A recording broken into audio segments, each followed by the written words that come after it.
Hi, everyone. Hello. That was really cheerful.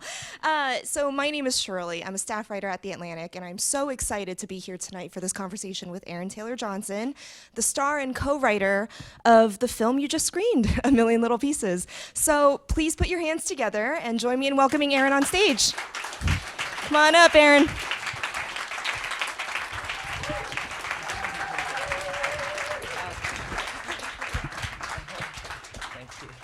Well, thank you so much for being here tonight.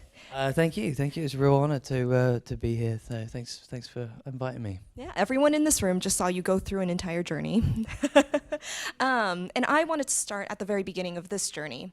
So I think, let's put it this way, A Million Little Pieces, I think Vanity Fair put it this way, actually. It's gone through a million little dramas, is it? A million little lives. Obstacles, yeah. Controversies, yeah. Right, came out as a memoir in 2003. I think everybody knows the story or some basics of it. There was a whole scandal around whether it was true or false. James Frey, the author and who you play, had to apologize for it, all of that. So I want to know, did you read the book when it first came out? Were you a fan? And did you follow the scandal much at all? I think it came out in '03. No, I read it probably about 10 years ago. It was really a book that Sam, my wife, who directs the movie, really wanted to bring to screen, and bring to life in the cinema. And I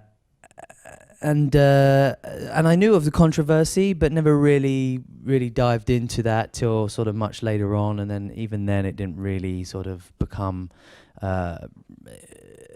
something that we wanted to play with, really. I mean, we wanted to focus on the story of the book and then kind of go into that world. And I really love the book. And James is a fantastic writer. And kind of the brief history is that this book actually had been at many studios. It went to Warner Brothers and a few other studios over the 15 years. And when the rights got reverted back to James, we found out about it. And Sam actually had been in contact with him in the years before through Art World stuff. So she emailed him and said, give me a call. And in about 20 minutes, he called back and said, "What's up?" And she goes, "Oh, I heard your book got the rights have been reverted back to you, A Million Little Pieces." And he said, "Yeah, sure. Do you want them?" And she was like, "Yeah, I'll have, yeah." And he was like, "Great, you can do it." I wrote this in the spirit of art, and if you go and make art, you can have them. She goes, "Well, we can get into the details about, how much I want." He goes, No, you can have them for nothing. I just will, I'll back out, I'll be there if you need me, and I won't if you don't. And that was kind of like the music to our ears, and I think it was just that creative freedom allowed us to not feel tied down to the book, and it didn't make us feel tied down to the controversy. It allowed it to be its own entity and its own movie, and allowed us as writers to adapt it into a screenplay that had its own voice, and just sort of followed the journey of James and the characters around him and the obstacles he goes through. Its own work of art, essentially.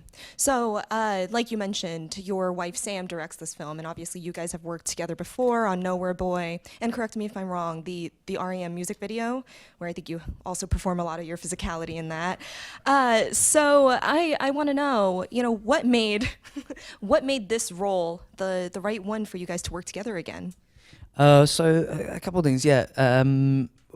After we did Nowhere Boy, I mean, it was our intention to find something else together. We really enjoyed working together, and had a great time making that movie. And A Million Little Pieces was, weirdly enough, was on our bedside table, and she said, very early on, that this is the movie I want to make next, and I want to do this with you. And so it felt very serendipitous when it weirdly came back around 10 years later that we were able to then get the rights to this book. It felt like, okay, well, this is somehow meant to be, and we've got to follow this through. And so kind of opportunistic in a way as well. It wasn't very much like we set out to, this was the one to do, but it kind of comes about naturally like that, and then you get invested. Just kismet, fate, if you want to call it. there's an audience question I want to toss to you because it relates to what we're talking about. Francisco, wherever you, oh, hello, asks, what drew you to the story about addiction and mental health issues, i.e. anything personal, a challenge, etc.?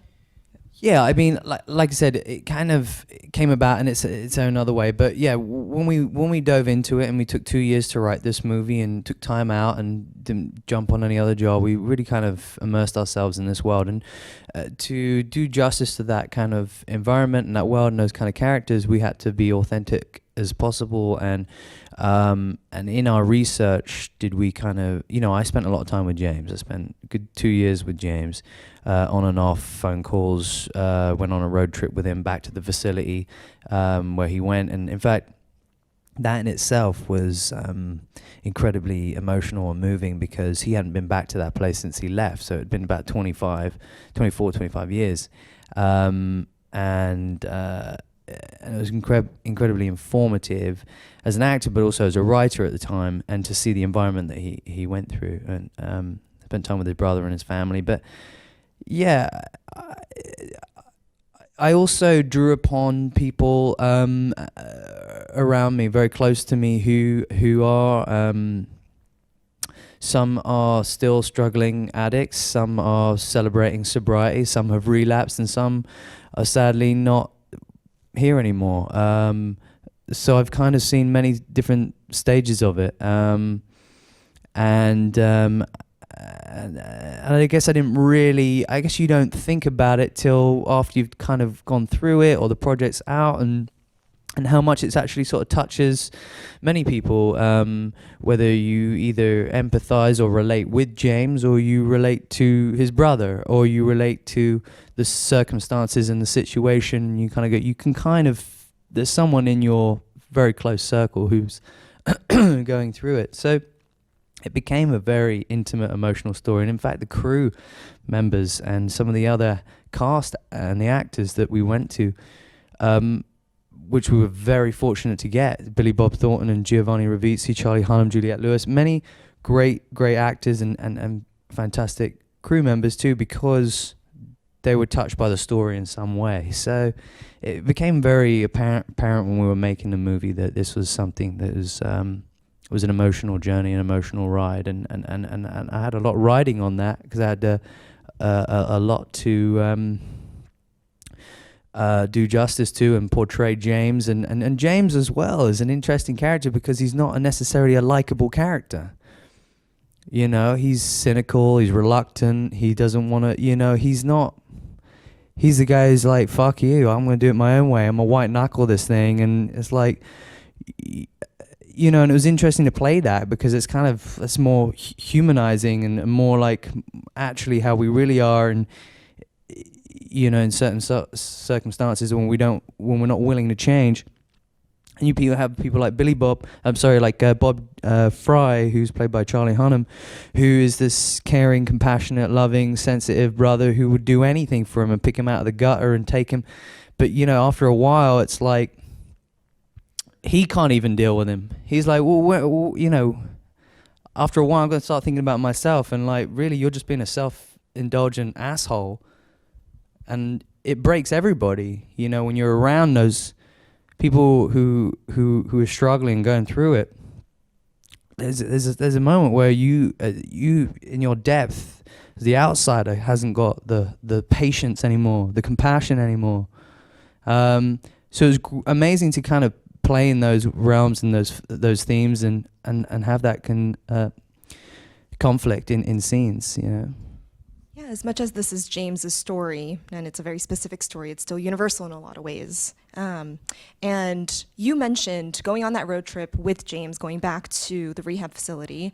What did you find surprising in that trip with him, maybe that you took into your art? Well, I think, you started this conversation about controversy and stuff, and, I was writing it.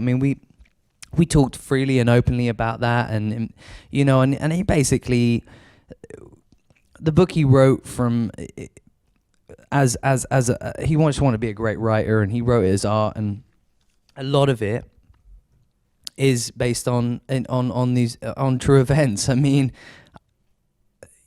I spent time with his brother. I mean, I spent time with his close friends who would go and visit him. A lot of, and some of the one of the not many of them. There's only one character left, who the Miles character, who's actually still alive, and we spoke to him too. Everyone else has now since died, but we was able to get in touch with those people. Now, not much of the book is left to be embellished by that point. You know, it's very fine, but by this point, it's like, you know, you could take what you want. But so we really got down to the depths and of it all, and the simplistic form is, he was a alcoholic, a crack addict, and addicted to coke, and now he's 26 years sober. You know, and he's still today. He's an incredibly complex human being. I love him dearly, but he struggles every day, and he talks about that pain and that fury. And he's very articulate. When you read his books, I think it was the first time when that book came out, it really helped a lot of people. Because he was the first person to really kind of be able to open up and analyze himself and kind of go into those sort of depths. But when we went and walked around this place, I mean, it hadn't changed much since he had been there, and I guess I selfishly was just like, I need to do research on you, and I need to do research on the place, and in my mind we were writing it, and we thought it would be this kind of clinical kind of psych ward or what have you, but ultimately it was this kind of beautiful, warm, nurturing environment, and it was interesting. It sort of became a character of the movie itself, this facility, this environment, this place, this home of all these sort of, at the time, you know, misfits, you know, because also in 93 it was also like a stigma to go to rehab. It was like, no one really talked about that. Now it's different. And they were still discovering it. I mean, like David Dashmoutian is like characters like, you know, they figure out he's got bipolar or there's something else. You know, this is still early days of like really trying to figure out mental health issues and tying the two together or what, you know.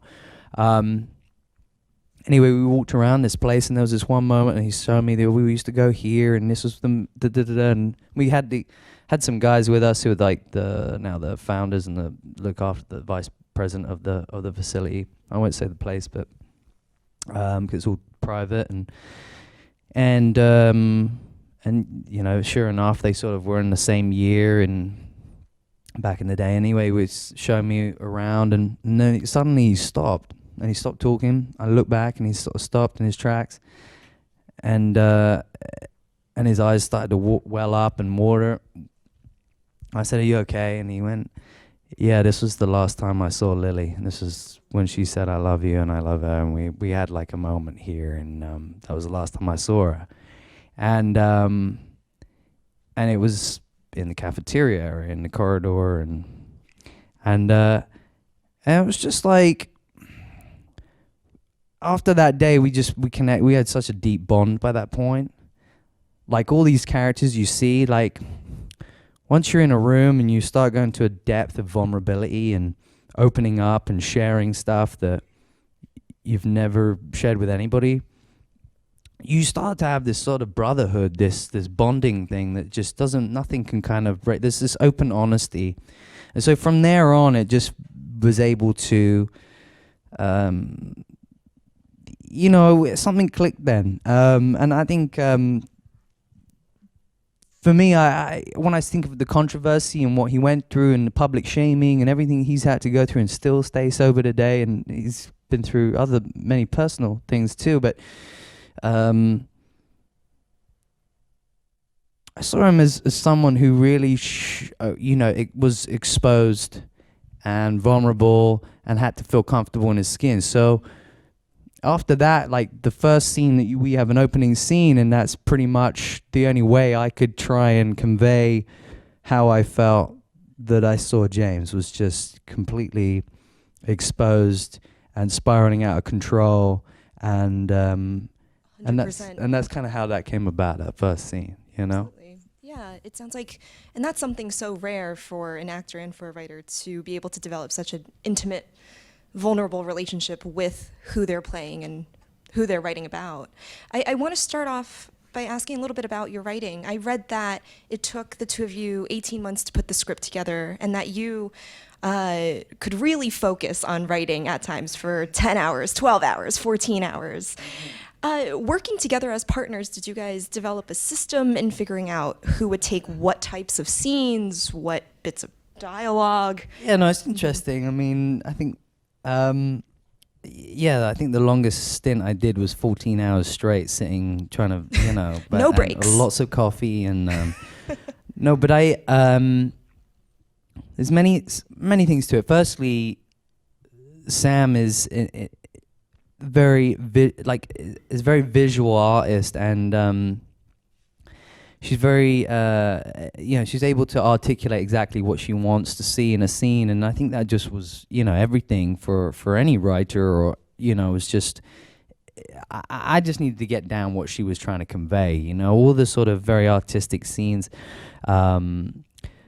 The best example would be what we call the shit corridor, where the walls bleed sewage, and in the book it was like one of those scenes where James walking in for the first time, and he's vulnerable and he's scared, and it feels like the walls are caving in, and he just wants to crawl back in that dark hole where he feels comfortable, and it's the place that he knows the best. It's the gutter. Please take me back, take me back, take me back. Like one of those kind of scenes. And I think, and there's very visual scenes like that in the book, but I feel like we've all seen the walls caving in scene, and Sam kind of came up with, and I see it as the walls are like bleeding shit, and he starts to panic and go, oh my God, what is this? What's happening to me? Am I starting to come off of what I've been on or whatever? And then suddenly he starts to realize, I know this. This is shit, and I'm used to this. This is what I know, and I feel comfortable in this. And then he starts to sort of, dance in it, and then slide, and then he sort of gets the confidence to go, yeah, I can handle this. If I can handle this, this is going to be a breeze, and I'm going to slide right in. And that's kind of like how, we'll be brainstorming ideas like that, and we'd start to change, and that's when the script started to really start to take its own voice and start to change into very much Sam's kind of vision and film, and that's the script that kind of went out to Billy Bob and Gio and actors like that, and we thought, oh, we're never gonna have a hope in hell, and they came back over a weekend and said, yeah, when do we start? We're in. And it was kind of like, oh shit, so this kind of this speaks to people and on that level that we can have that language. In the script, was it described as a waterfall of shit, or was it it might have said something like it was, the walls would start to bleed shit. I think sometimes you can be as vulgar or I think sometimes literal. It's okay to have a bit of language like that, and then sometimes it's more it's a little bit more poetic than that.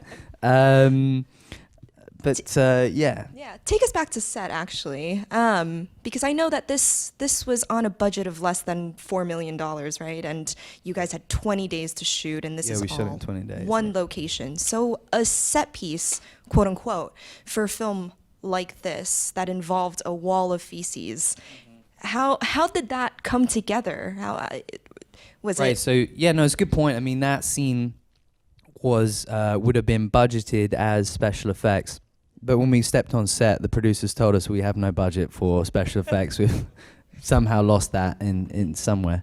In which case it came down to, and all of this was the beauty of making this movie, was because it went back to bare basics of proper independent filmmaking, and we all had to chime in together. And the art department were fantastic, and they had to come up with a way of being able to physically solution. Do it, and it was like mixing up a consistency and going, is this right? And then Sam going, yeah, it could be, and then we're gonna put it in some pipe and drill holes, and then we'll get a generator and blast it through, and they're like, okay, let's give it a try.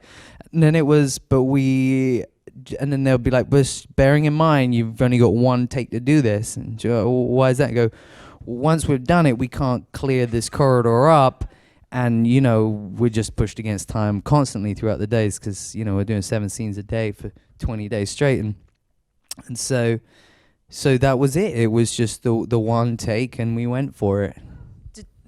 Did you? Many of those. Yeah. Did you choreograph that at all then, knowing that it was Sam one take? played on it, got a speaker out, and she played "Singing in the Rain." She was like, "This is Singing in the Rain on crack." No umbrella for you. No umbrella. Just a tunnel of shit. We had a bit more budget. Maybe it could have rained, yeah, for sure. Yeah, and you're not singing through it. Anyway, well, I know that you guys had to get pretty creative as far as a lot of parts of this film went, right? Because you guys filmed this, an hour east of LA on a college Pomona, campus, and this film is set in the dead of winter.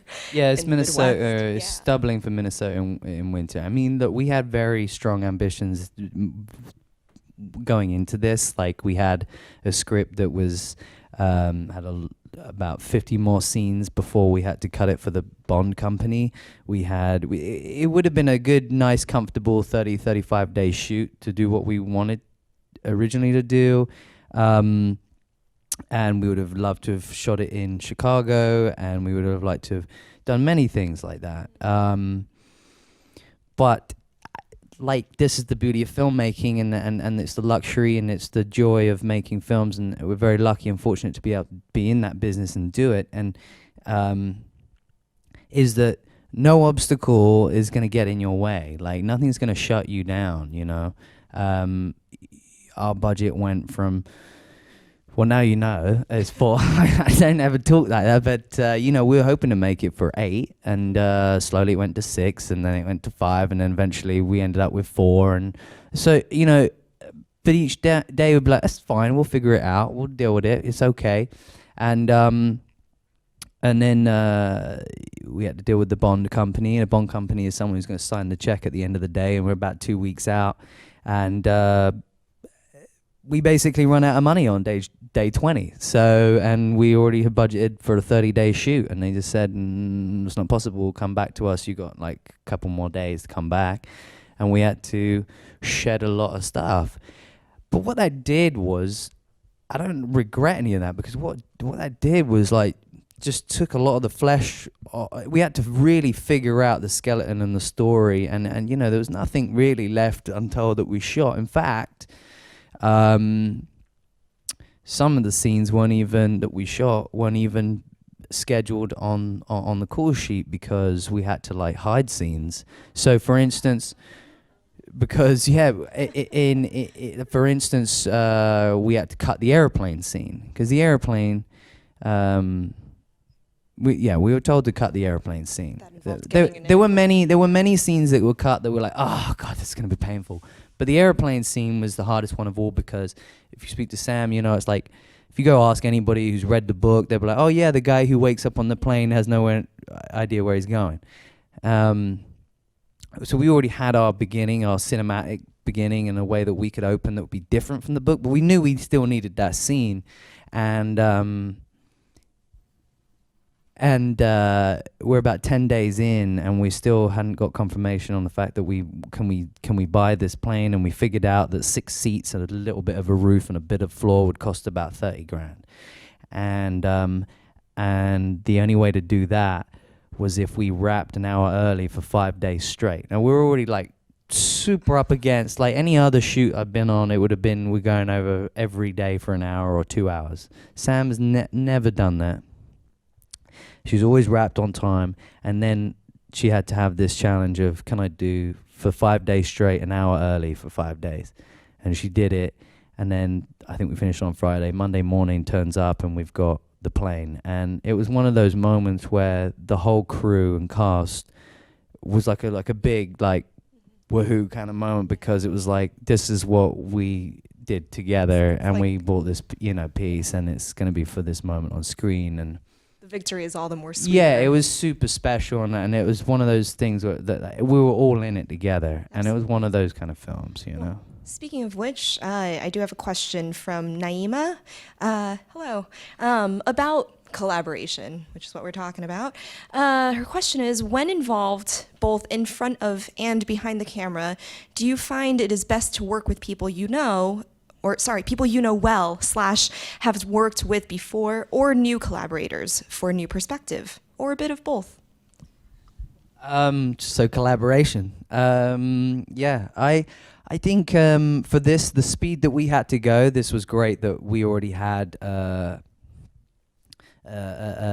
rapport, a natural sort of back and forth, and we could, we'd spent 2 years in this bubble already, kind of writing and knowing where we were going to go with it. But yeah, I think.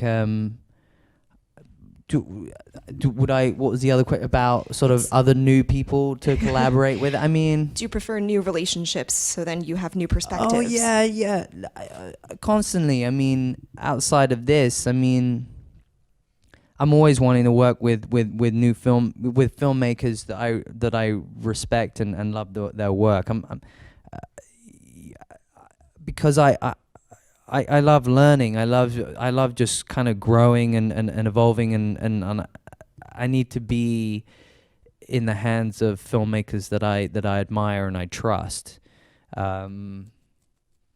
So that it doesn't matter about the product at the end. It doesn't matter whether I did whether I liked my performance or not. As long as I did my job as whatever the filmmaker wanted me to do, then because it's my job to sort of give a variety so that they can play in the edit and try and convey what they want to get across. Like I'm more interested in trying to do that than however I look or come across, or I haven't got my own conceived ideas of. There are some actors I know who will walk on set and it's like I'm doing it like this and I'm gonna say it like this, and they've already figured it all out, and to me that doesn't really feel like you're present, because I might throw this fucking chair at your head and then you'll have to react, like, and you can't just sort of have it all figured out, and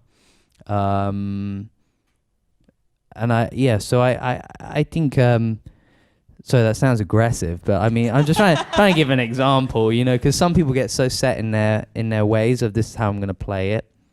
And I just don't think you're being open enough to spontaneity. And I think that's when you really get to see magic happen, when imperfections happen. When we made this movie, we had 2 takes at best, and that might be hard for a director to know that they've only got Billy Bob, but Billy Bob, Charlie, all those guys, they're all well-seasoned actors who are like, no, I get what this film is. This film is guttural instinct, and we just go by the seat of our pants, and you get what you get, and it's raw, and it's unfiltered, and we'll capture something.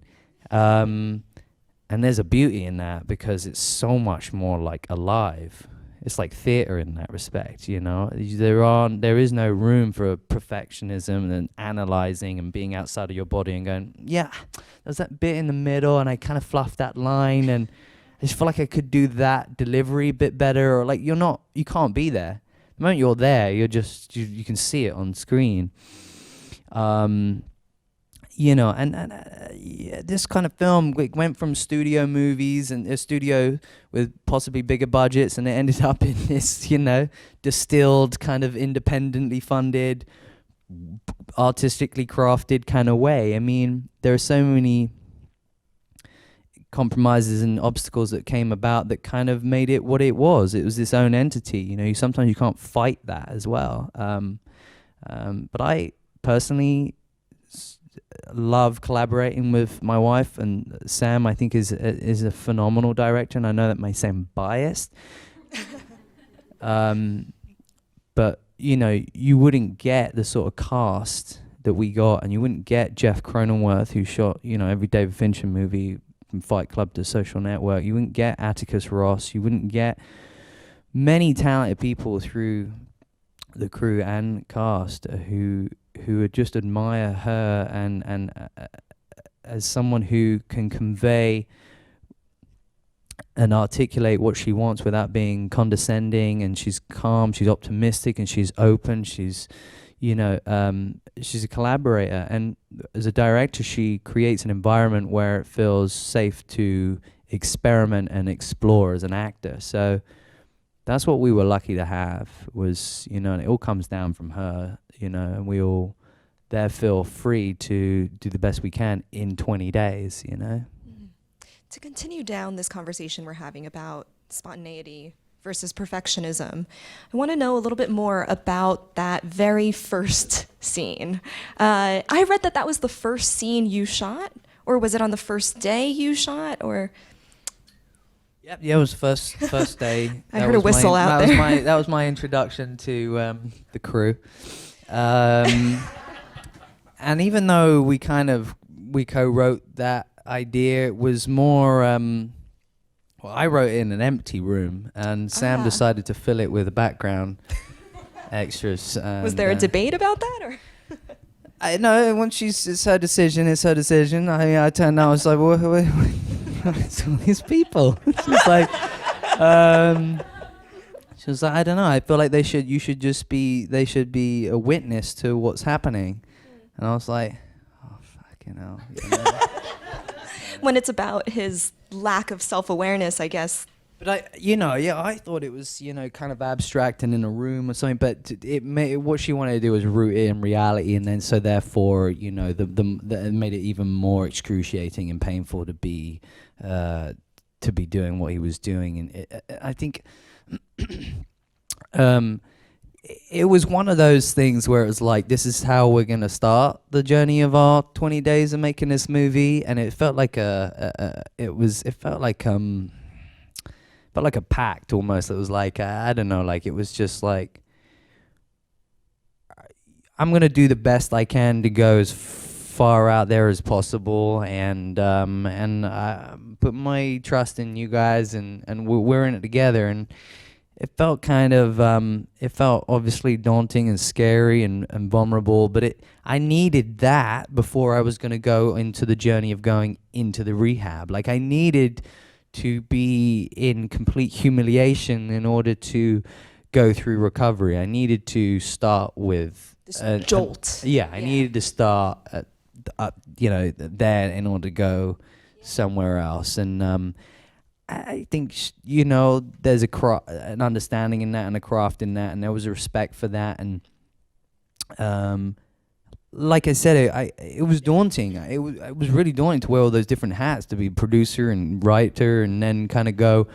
And we got great cast, and then it was like, all right, now you got to do what you said you would do on the page, and not necessarily with that scene. I mean, just like generally, just be able to do try and portray James and give a convincing performance in any one of these scenes. It's not easy. It's a struggle all the way through, and I lean on great actors and lean on the director and hope that we're going to get something. But and it's scary. I've never been so insecure and vulnerable in such a way with a movie coming out that has my name on three other places, and only in hindsight can I realize that, because I've never written anything before, and I'm not a writer. I'm not someone who, I thoroughly enjoyed it, and I know the construct and structure of a script, and I've read scripts like over 20 years. So, but it felt like I was already on the journey of trying to embody. Because what happens is, when I connect to something and I go, I'm going to play that, I'm going to do that, I start to become, I try and start to embody that, and I become that. And any bad habits and whatever habits, I'll pick them up and I'll start to transform, and that's my part of my job. But I was 2 years out before making this movie, and I embodied the writer, James Frey. I wanted to be an author. I wanted to be the writer. So I ended up writing the thing that it sort of kind of felt natural. I had the sort of narcissism and arrogance and the self-belief to do that the way that James carries himself, in that kind of chip on his shoulder and, well, fuck the world and I'm going to keep doing it. Like it was this kind of embodiment of, I'm going to, sure I can do that. And I had no qualifications or anything, or any sense of you know, but Yeah. it felt like a raw instinct to try and do that. This goes into another audience question that I had saved for you from Shane. Shane right there in the middle. What kind of research did you do for this? And this kind of folds into a question of mine, so thank you, Shane. We see a lot of journeys of addiction and recovery in film, right? We see, I'm thinking Train Spotting, Beautiful Boy, Ben is Back. So for a journey like this, as an actor, did you shoot the journey chronologically? How did you keep track of where his mind was at, and what kind of research did you do? Going back to Jane's question. No, gosh, it's always every filmmaker's I did a film chronologically. I mean, it'd be great for everybody involved. No, we were jumping all over the place. We had the one location, which was this sort of college campus, like you said, but it's kind of deserted, and it covered the dentist, it covered the bus station, it covered every room in the rehab. It was there at the airport. It was all in one place, but we had to jump all over the place, and the only thing with that was that we had an incredible makeup department, and we had a fantastic prosthetics guy who built all the broken nose and the busted lip and the eyelids and all that, and that was the only thing where I'd run from one scene, and whilst they go set up, and they only had 20 minutes to set up, and we got to get that scene out of the way, I'd be running back and going, oh, the lip's off now, but the eyelid's off, and now the lips now are stitches, and now it's and then we've got to take the nose down a little bit, but we're going to go back to that scene later on and break it again. So it was all over the place, and I don't know about how you got to jump in from headspace thing all over the place. You again, it's just you just got to trust in where you're at in that moment, and a lot of I'm sure many actors have always said is that, and you'll feel this too, is like when you're in front of the mirror in the makeup trailer, and they're starting to put on the bruises and the cuts and this, and they're transforming your whatever, you're starting to that's your sort of warm up place to play and look and see and mold the way you're sitting and talking, and that's your little like moment to warm up, I think, and start to get into that headspace, and so you use it like that, I guess. And you're also so familiar with the script at that point, right? So you know where you are. You'd hope so. Right. Well, I'd like to wrap up with just one more question about the way you choose roles, how you process them, right? We've seen you on screen now for 2 decades, and you've done such varied work as, superhero movies and teen rom-coms and art house films and indie films. Over the years, how has your process for choosing what roles you want to play, how has that changed? I think it would go back to filmmakers. I think what I've learned really over time is that. So I was told once. I mean, I heard Harvey Keitel once say it's the script, and so I assumed that's how I started when I was young. It was like follow the really great stories and the great characters, and then I'd get on set, and then I would have a filmmaker who didn't have a vision and didn't facilitate the story I read, and then didn't go anywhere. And you think, well, I don't know why I spent all that time, and then you clash, and you don't really see eye to eye, and you don't know what you're doing. So I very quickly decided that's not the way I'm going to do things. I'm going to follow the filmmaker. I'm going to try and find the filmmakers I respect, and hope that then from there I'll start there, and then I go, so what is the script? And then I'll read the script, and then if it's great, that's great, tick, bomb. If there's a character for you, even better, and then and you kind of go from there. You can get a great filmmaker, and then you go, oh, I don't like the story, or the story's interesting, but the character doesn't give me enough, or so you start to sort of know your process and eliminate from there how you feel about it. So, I mean, I'm very particular and very picky, and yet I think